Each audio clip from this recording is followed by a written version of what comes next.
Hey there, how y'all doing? This is Weapons Tech Mac coming to you from deep in the heart of Texas. And, you know, here it is in early September.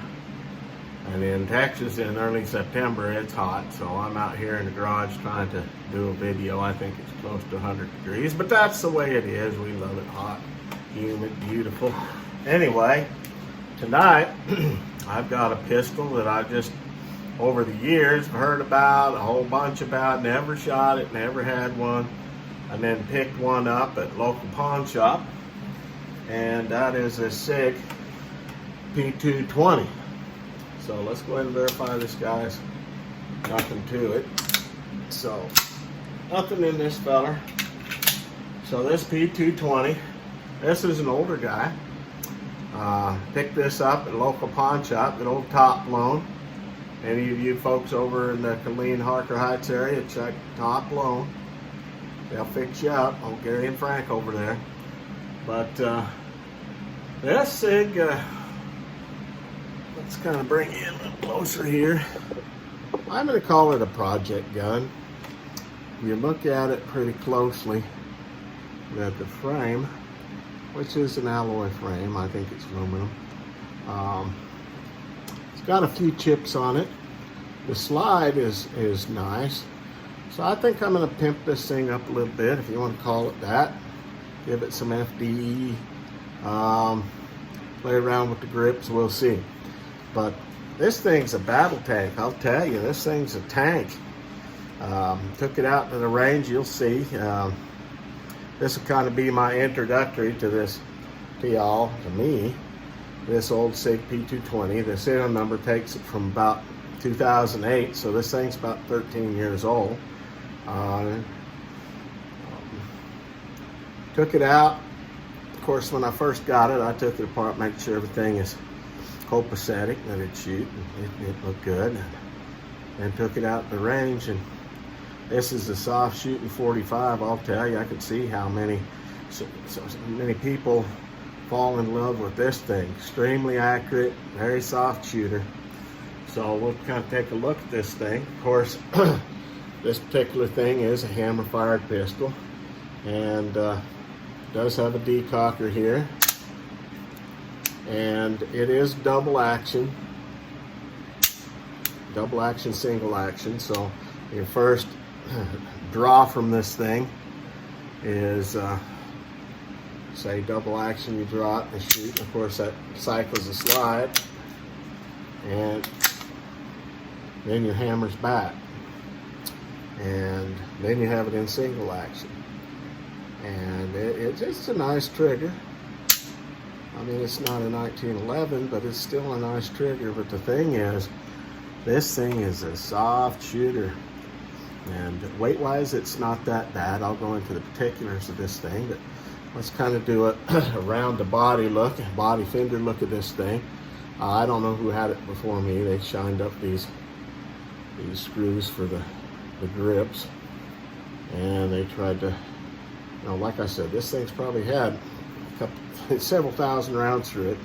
When I took it apart, I was amazed at how this thing's built. This thing's built to take tens of thousands of rounds, and I'll do a pull apart. I'm sure you guys are more familiar with these things. I already know this, but hey, I'm very impressed. This thing's a keeper. So everything's pretty much stock what it came with, other than the damn shiny bolt screws for the grips. It does have night sights, and they still have some life left in them. The grips don't have a whole lot of stippling to it, so you know me and talons, I'll probably be putting some talons on this thing.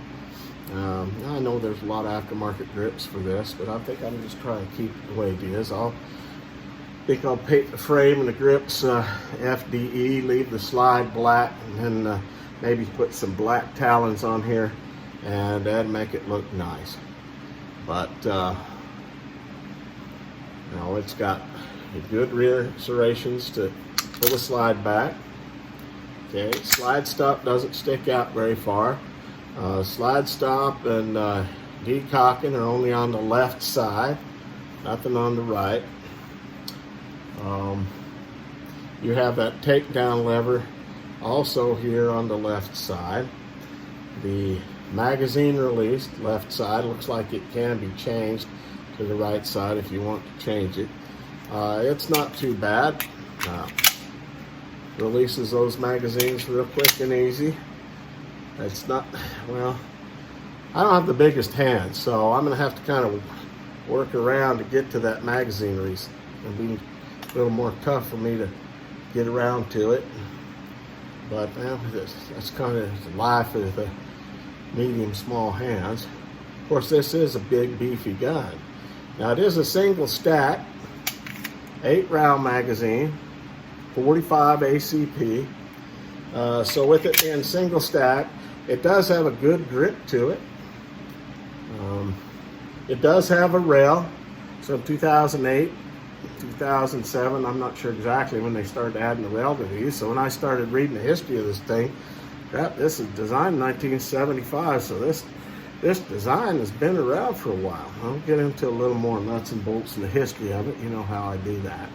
But anyway, I thought I'd give you a little introductory to my new project gun, the Sig P220. And, you know, I'll show you, give it a breakdown, pull it apart, show you why I think it's built like a tank and how it can take so many rounds, and show you my range time, and then kind of do a wrap up. And then as I do stuff to it, I'll do an update here probably in a couple of months. I don't do a whole lot of working out here in the garage. It's damn hot, and the wife don't like me inside because all the solvents, paint, and stink that go in there with these guns. So anyways, I'll cut this thing off, and then we're going to do a little bit of a history and then the particulars of this older model Sig P220 from 2008 or so. So we'll go to that. All right, so let's take a look at this Sig, and I'll give you some more information on it. Compare it, contrast it to the P320 that I got to carry. This here is a full-size pistol. Of course, this is a day later since when I started this video, so again, it's empty. Bring it closer here and we'll take a look at it.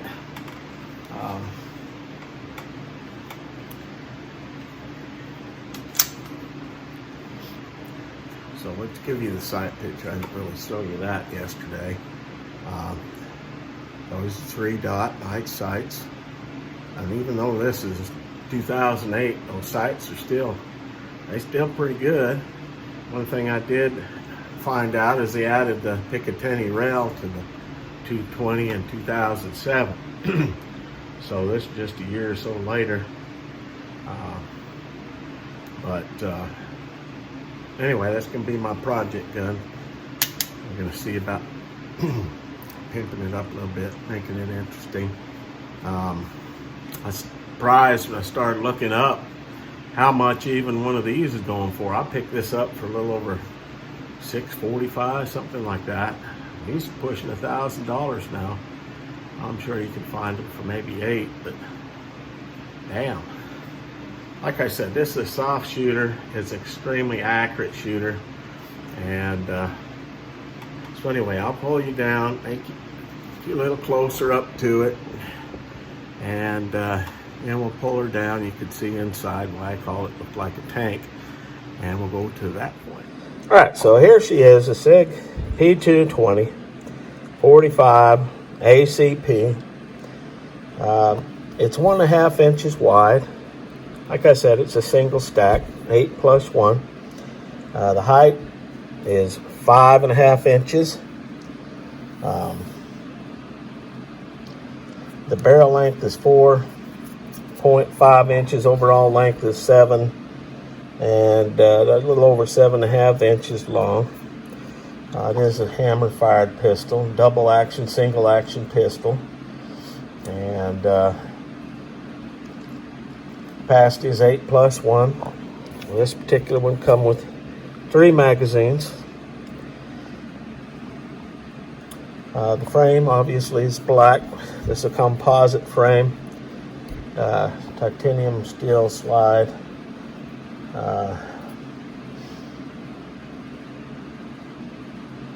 It's finished in nitron black finish. Like I said, I'm going to be painting this here, and probably even the grips, although I know they're a bunch of aftermarket grips, but we'll see what we can do. I'm kind of on the cheap right now. Weight is 32 ounces, empty, right at 40 ounces with 8+1 loaded.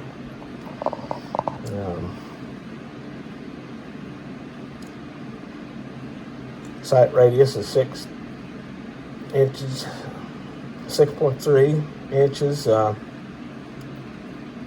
Let's see, trigger pull, this says 4.4 pounds. I guess that'd be in single action. I guess that'd be close, but like I said, this is not a 1911. The trigger is pretty good, but in single action, but it's no 1911. Double action's probably about 8-9 pounds, but it's not that big a deal. Let's see, what else? Let's go ahead and compare it. I got me a Sig P220 or 320 carry, and of course this is a little size down, but I definitely see the similarities. Of course this is a 9, and yes, it's that modular pistol thing. They could put it up to a 45, I guess, if you wanted to, but I like this just the way it is. But yeah, you definitely see it's a Sig. Of course this one's double stack mag, 17 rounds. But let's focus on this one. Pretty lines, classic lines. Like I said, this was designed 1975.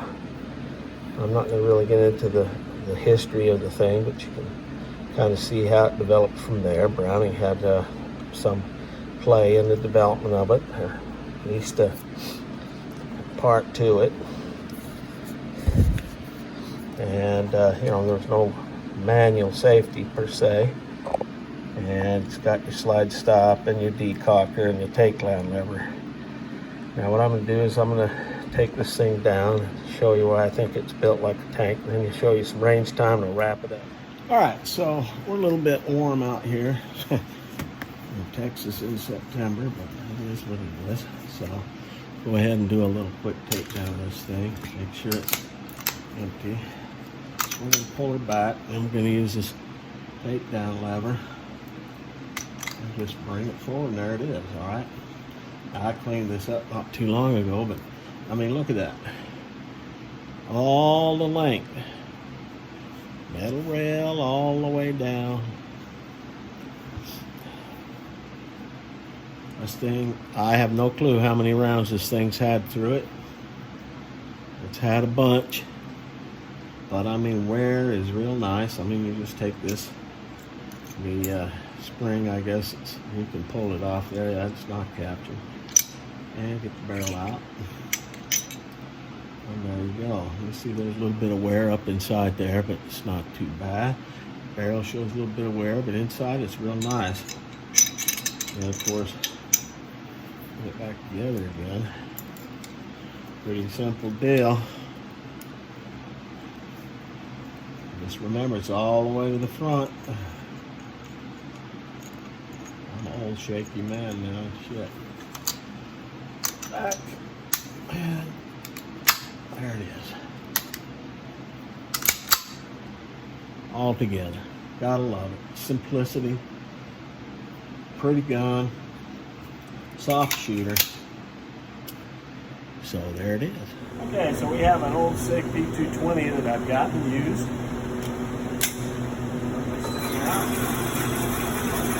How to down and pick it up a bit. So here we go.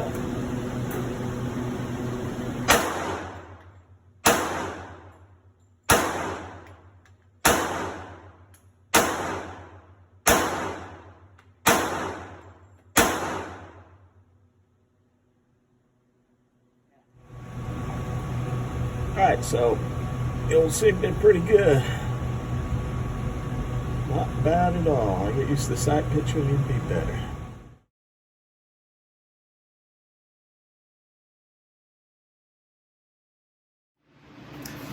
All right, so let's do a little recap on this thing, finish it down. You ever get a chance to pick up an old Sig P220? Do it. I mean, I think these things are gonna hold their value. Crap, this thing's pushing $1,000. Here it is, 13, pushing 14 years old. And it's had a lot of ammunition through it, a lot of rounds through it. And yeah, I'm definitely giving this particular Sig P220 definite thumbs up. Good pistol. I have no problems with it.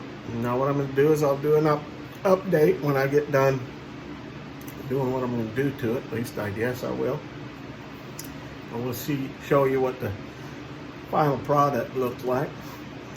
So, as always, coming to you from deep in the heart of Texas. God bless Texas. God bless the United States, because heavens knows we're going to need it. And long live the Republic.